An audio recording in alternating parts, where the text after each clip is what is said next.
gusto para mí y un gran placer estar en el Spilimbergo, invitada por el grupo de las alquimistas, extensión del Spilimbergo, y para compartir este ciclo que se está llevando con tanto éxito durante todo el 2012.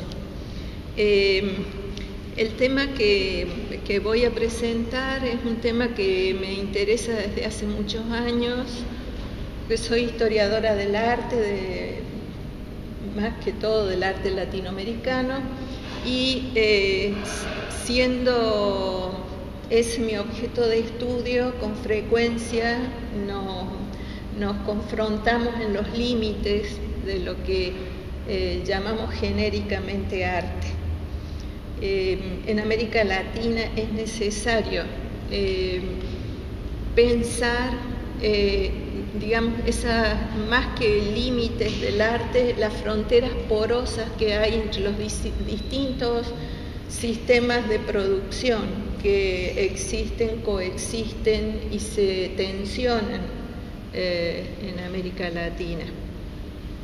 Es por eso que he asistido gustosa a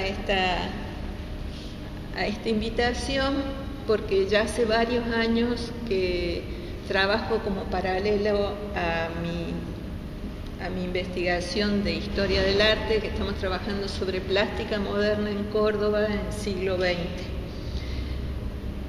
El tema de artesanías, artes y diseños, tal cual planteado como artesanías, artes y diseños, es un tema que ha tratado profundamente Juan Hacha en los años 80, 90, y luego otros muchos teóricos latinoamericanos han hecho aportes teóricos que es el lugar en realidad donde se centran las mayores tensiones, porque en la práctica, en la vida cotidiana, estas distinciones no están tan claras y los problemas en las prácticas, digamos, no son tan manifiestas como en el orden teórico. Sin embargo, como se producen tensiones sobre todo en la circulación de tanto de artesanías como artes y diseños, en la circulación es necesario que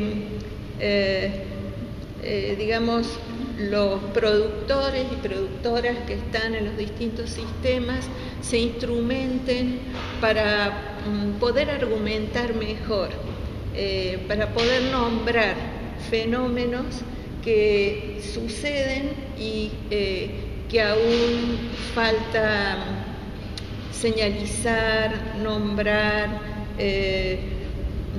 delimitar y abrir. O sea, son procesos dobles. Pásamela.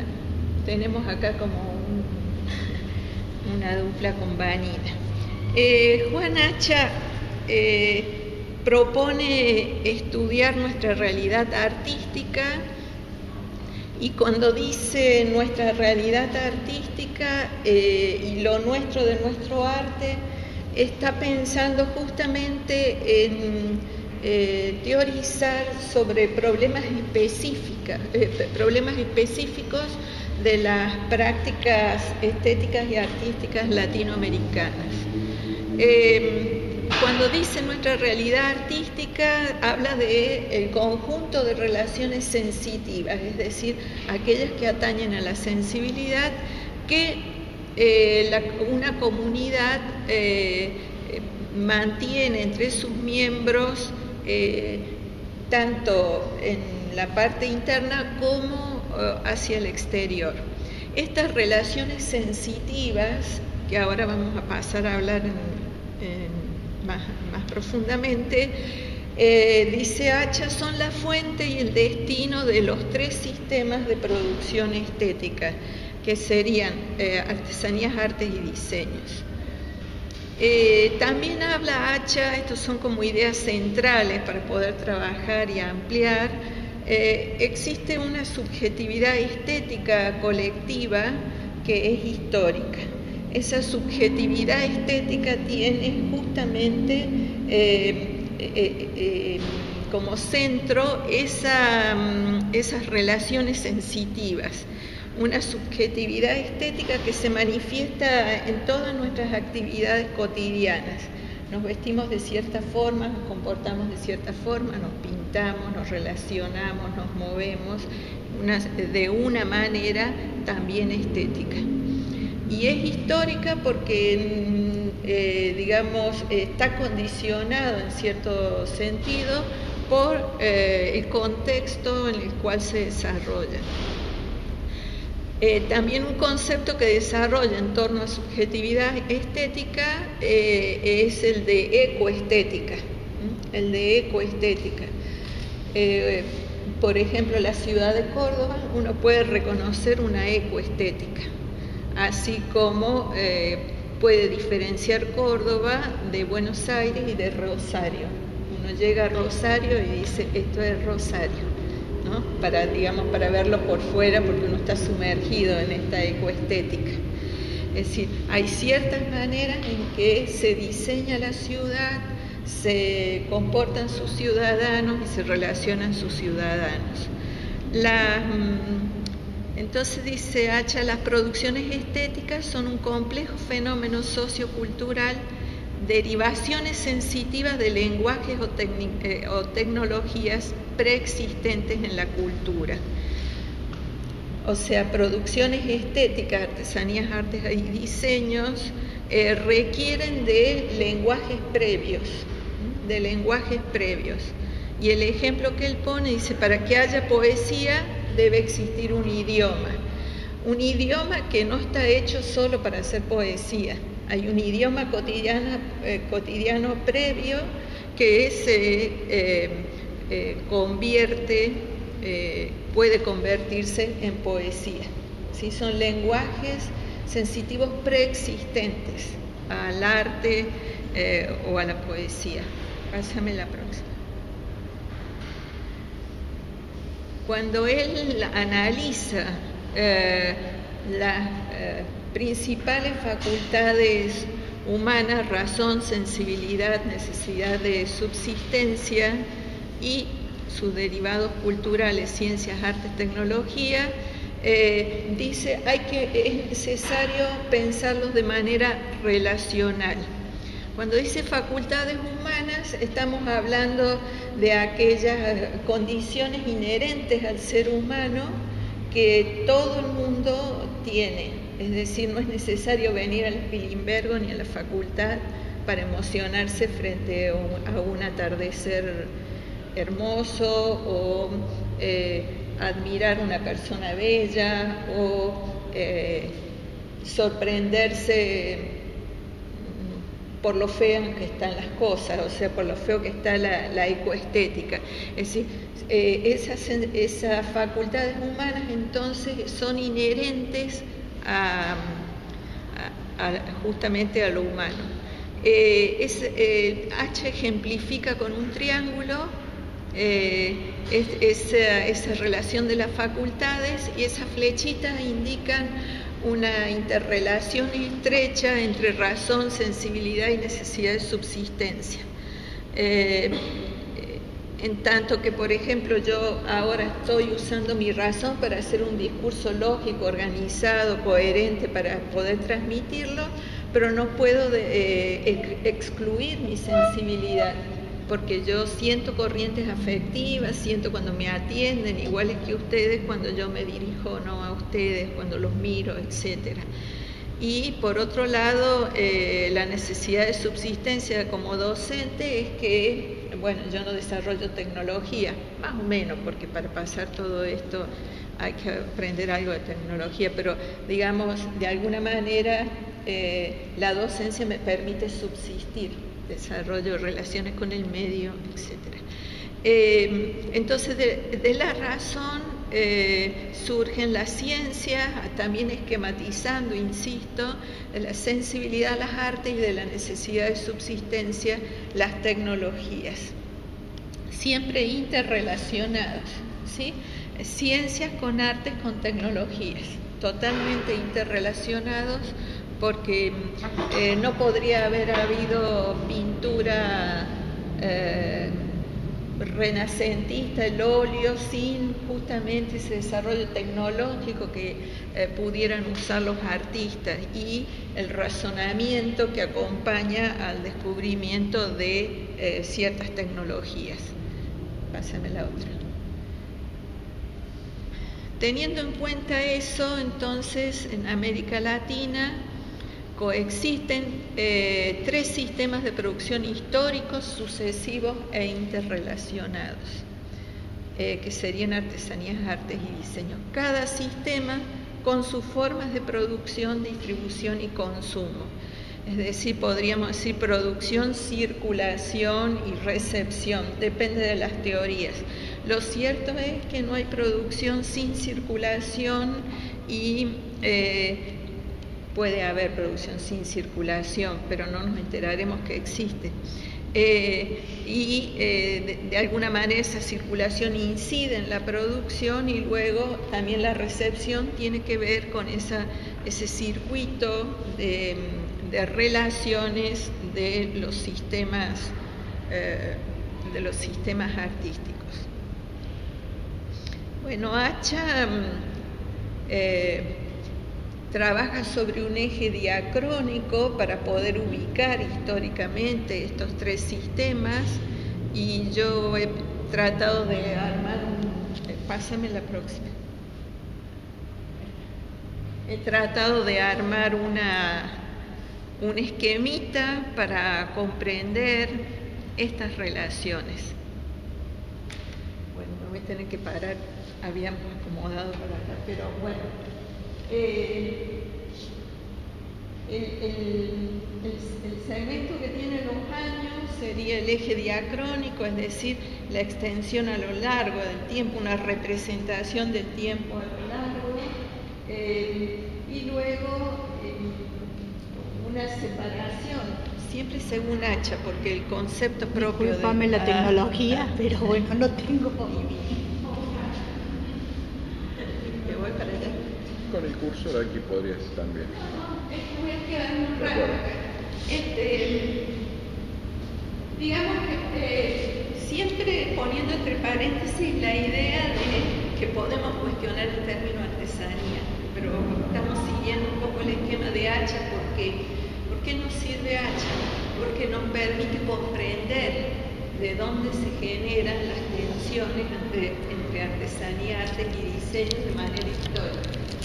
Un corte sincrónico para ocultar justamente los momentos de transición de unos procesos históricos a otros.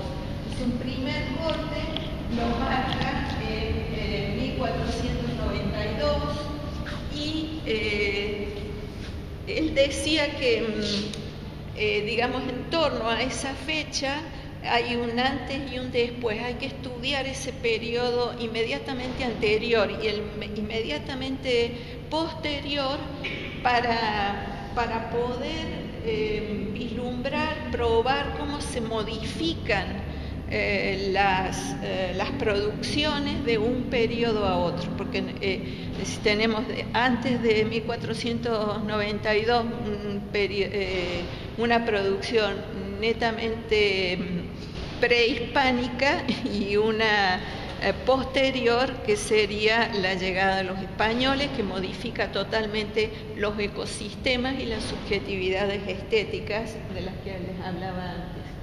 Entonces, en las artesanías, él divide las artesanías entre autóctonas y coloniales. En las artesanías autóctonas, bueno, les hice una enumeración ahí que uno debería poder tener tiempo para abrir ese capítulo de lo llamado artesanías autóctonas, porque es un enorme mundo prehispánico donde hay muchísimo que estudiar, como todos ustedes saben. Pero bueno, para completar el esquema, en ese rubro artesanías autóctonas estarían textiles, cerámica, orfebrería, lítica, o sea, trabajo en piedra, los códices, murales, cestería, cuero, etc. Con la llegada de los españoles se produce otro tipo de artesanía que serían las coloniales, pero digamos, los procesos históricos son más complejos que el esquema. Entonces hay una serie de imbricaciones entre uno y otro periodo de negociaciones, de resistencia, de clausuras, de opacidades, de tramas en general, donde es muy confuso y donde se va anulando el sistema anterior y se va volviendo hegemónico el sistema colonial. Pero ¿qué pasa con las artesanías anteriores al sistema colonial? Bueno, algunas desaparecen, porque son sistemáticamente perseguidas. Por ejemplo, los códices. Los códices, es decir, los sistemas de escritura, desaparecen porque son el lugar del conocimiento, de la sabiduría, el lugar de la memoria cultural y el lugar más atacado por un colonizador. Sin embargo, muchas manifestaciones artesanales, subjetividades, ecoestéticas, que eran antes hegemónicas, durante la colonia se sumergen, y esta es la línea, se sumergen en el campo de lo que llamaremos genéricamente lo popular, lo no hegemónico, lo subalterno, se sumergen, aunque las artesanías coloniales han aprovechado lo suficientemente controlado la mano de obra, cierta sensibilidad para el trabajo en piedra, por ejemplo, que es tan importante en las iglesias coloniales, trabajos en piedra que son conmovedores por demás y tiene que ver con esa relación, esa subjetividad que viene anterior a la colonia. Digamos que acá las artesanías coloniales, entonces, que se vuelven hegemónicas y que son externas a América Latina. En esa línea roja trato de marcar que viene de afuera, pero se ingresa rápidamente en las colonias tras 300 años, digamos, las mezclas, las mixturas, las creaciones nuevas propiamente americanas, lo que empieza a desprenderse de la metrópolis. Digamos, si uno compara las artesanías coloniales con las españolas, empieza a ver todos esos cambios que se producen en otro territorio. Y esas artesanías coloniales son ebanistería, talabartería, imprenta, grabados, platería, pintura, la pintura de santos y todo lo que se desarrolla en la colonia.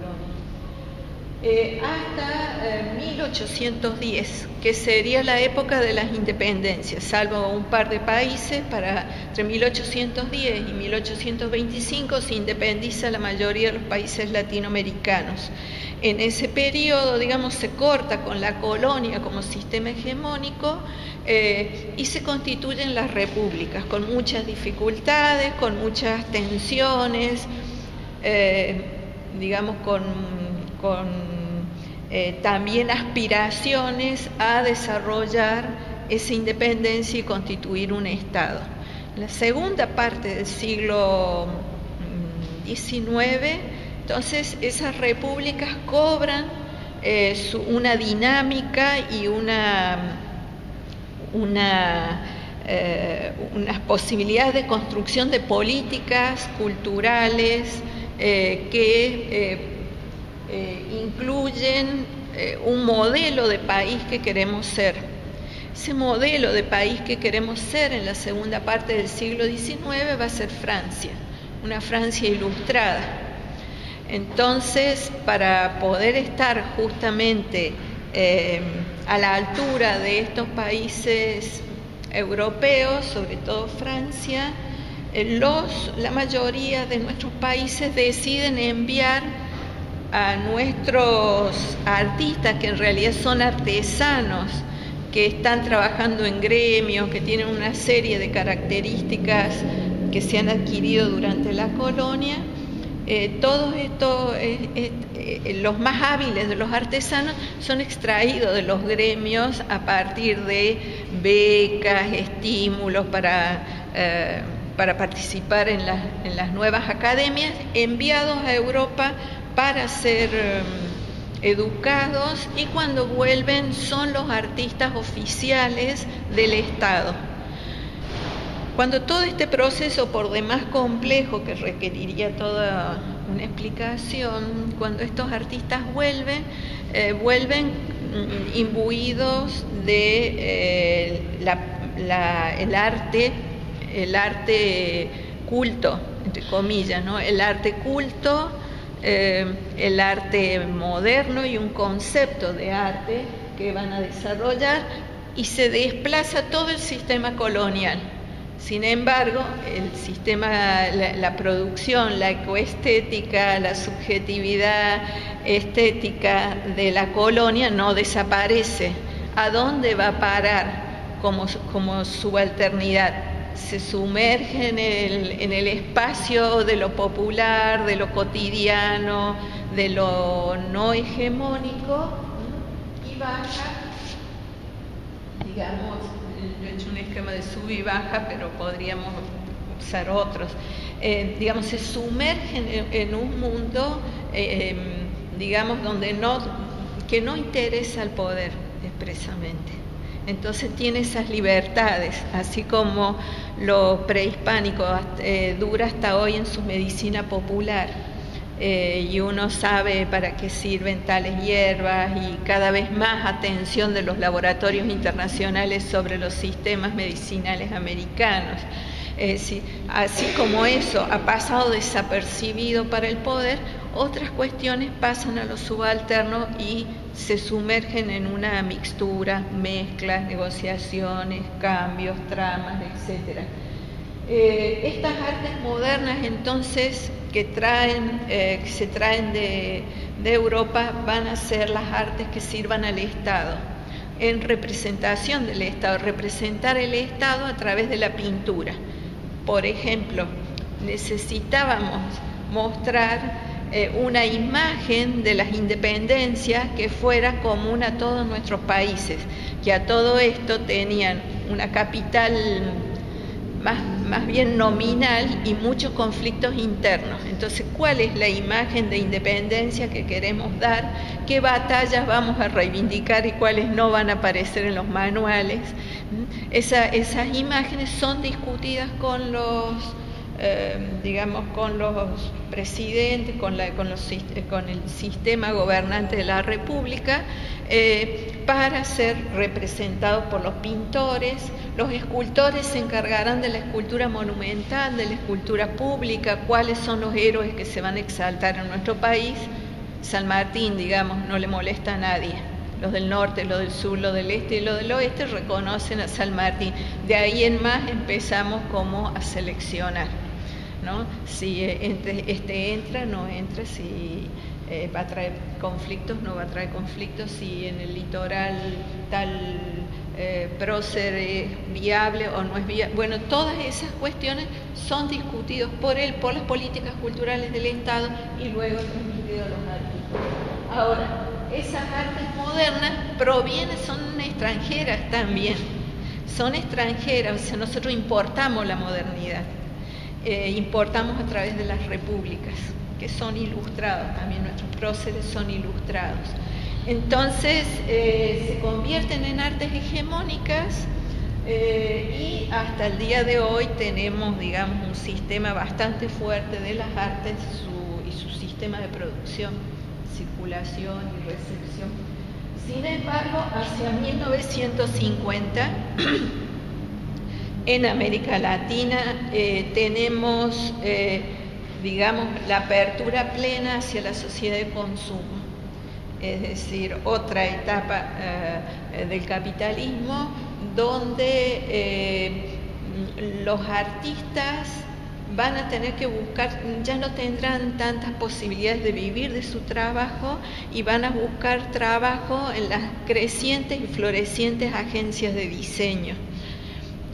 Los diseñadores, para un mundo que necesita vender, consumir, etcétera, van a ser, a partir de 1950, las estrellas de los sistemas de producción, van a ser hegemónicos.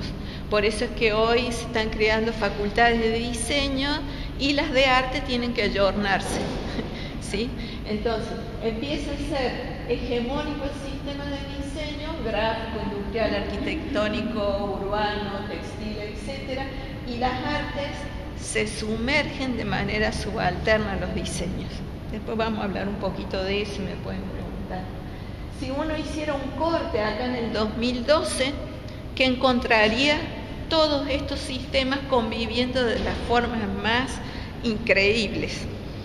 Hay sistemas hegemónicos como el diseño, sistemas tradicionales como el de las artes y sistemas como el de las artesanías que, lejos de haberse extinguido, están cada vez más incorporados a los sistemas de circulación contemporáneos.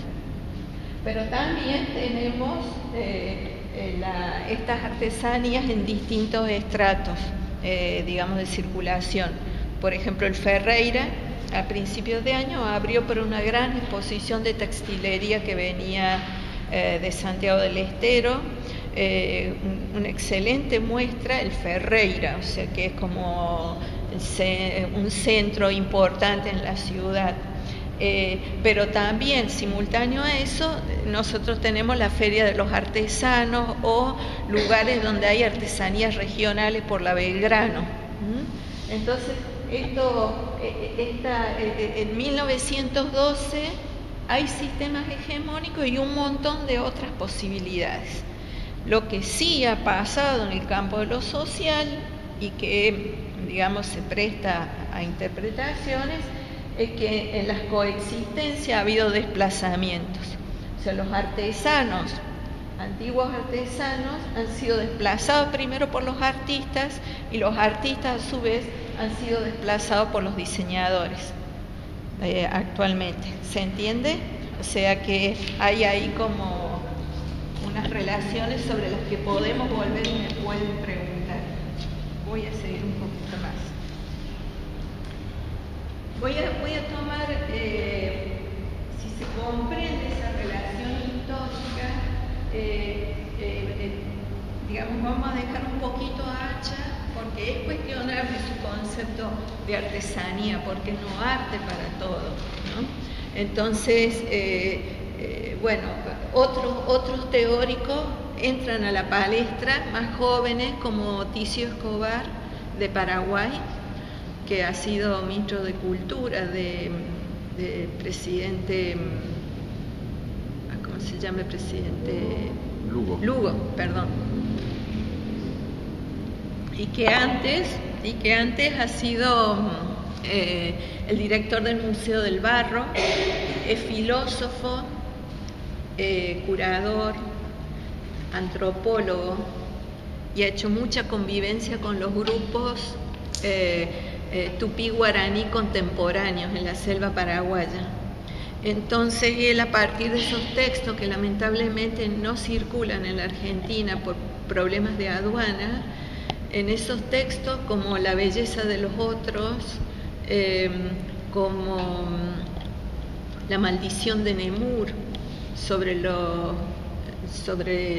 grupos indígenas, los conceptos contemporáneos de estética y belleza, es decir, ha explorado esos límites en los que nadie se quiere meter porque resultan complejos, arduos y que hay que ponerle cabeza porque nadie nos va a venir a resolver los problemas que tenemos nosotros. Entonces, él se ha puesto a trabajar en ese sentido.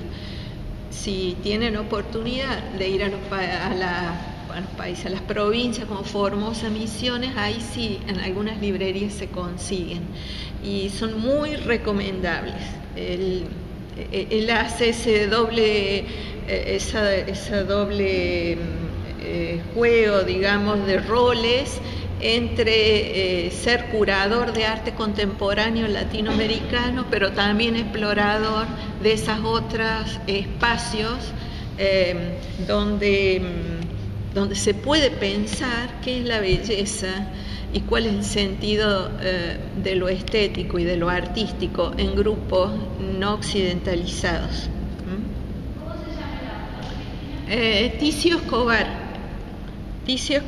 Les puedo mandar una bibliografía. Yo tengo casi todos los libros, pero son enormes, o sea, son gordos. En la Feria del Libro de Buenos Aires, yo en el stand de Paraguay conseguí. Son gordos, son pesados, o sea, son papel glacé, son difíciles de fotocopiar. Por eso lo más recomendable es que si la escuela pudiera, tiene oportunidad, traer esos libros, porque les va a dar mucho pensamiento teórico para abordar estos problemas. Él ha puesto el Museo del Barro, es decir, la cerámica, en un lugar muy interesante. Bueno, son muy conocidos los trabajos de García Canclini en México, que es argentino también, y que ha trabajado la fiesta indígena, es decir, lo indígena en el mundo moderno. Mirko Lauer en el Perú, que también ha trabajado intensamente el problema de lo indígena en el mundo contemporáneo. Y bueno, acá María Alba Bovicio tiene un librito chiquito que se conseguía, valía 16 pesos, que se llama Arte versus Artesanía, y que ha dado conferencias acá en la Figueroa, es de Buenos Aires, de la UBA. Y ella está justamente trabajando en el límite. Trabajar en el límite es una cosa difícil, pero maravilloso, porque el que está en el límite, dice un teórico esloveno, que es Yuri Lotman, ya falleció, dice, en el límite, en la frontera, están los traductores, los que entienden lo que está dentro del país y lo que está afuera de los extranjeros. Y el traductor es el que tiene que hacer más esfuerzos para hacer las traducciones, el que tiene el esquema, el de adentro y el de afuera. Entonces ahí donde se producen las mayores creaciones, donde existen las mayores libertades para la creación. Entonces es muy importante que tanto los que trabajan netamente en los sistemas artesanales como en los sistemas artísticos o los diseñísticos se ubiquen en los límites para transitar estas fronteras porosas que hablan de un lado y del otro y que nos van explicando con otros ojos las propias prácticas. Bien, pásame la otra mano.